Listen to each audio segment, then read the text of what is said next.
বলছেন আসসালামু আলাইকুম শেখ। ওয়ালাইকুম সালামতুল্লাহ। রোকিয়ার নিয়তে বৃষ্টির পানিতে ভেজা এবং বজ্রপাত শোনা কি ঠিক না? শিরক এবং বিদাত। বৃষ্টির পানিতে ভেজা রহমত বরকতের কারণ, কিন্তু সেটা রোকিয়ার নিয়তে করবেন তাহলে সেটি বিদাত। কারণ সাহাবীরা রোকিয়ার নিয়তে বৃষ্টির পানিতে ভিজেননি। নবী সাল্লাল্লাহু আলাইহি ওয়াসাল্লাম রোকিয়া করার জন্য বৃষ্টির পানিতে ভিজতে বলেননি। 2 নম্বর হচ্ছে বজ্রপাত শুনলে সেটা রুকিয়ার কাজ করবে, এটা শিরক।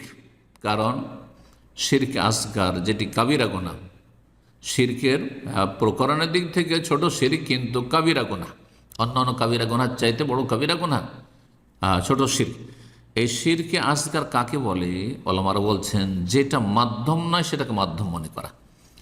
শরীয়তের আলোকেও মাধ্যম নয়। কোরআন শুনে এমন কোনো দলিল নেই যে বজ্রপাতে রুকিয়া হয়, ঝাড়ফুঁকের ব্যবস্থা হয়, হ্যাঁ, রোগ ভালো হয় বজ্রপাত শুনলে। আর সায়েন্সও বলে না যে বজ্রপাত শুনলে ওই প্যানাডল যেমন কাজ করে আর অ্যান্টিবায়োটিক যেমন কাজ করে, বিভিন্ন ওষুধগুলি যেমন কাজ করে, ঠিক তেমনই বজ্রপাত শুনলে শরীরের রোগ ভালো হয়। তাহলে যেটা সায়েন্সেও বলে না যে সেটা মাধ্যম বা উপায় উপকরণ, আর শরীয়তের বিধানও বলে না, সেটির নাম হচ্ছে শিরক। এই জন্য যত রকমের টোটকা রয়েছে, অলক্ষী রয়েছে, কুলক্ষণ রয়েছে, এই ধরনের যত কিছু রয়েছে সবগুলি হচ্ছে শিরক। তাবিজ এই জন্য শিরক। তাগা বাঁধা, বালা পরা আত্মরক্ষার জন্য অথবা রোগ ভালো করার জন্য, এগুলি হচ্ছে শিরক।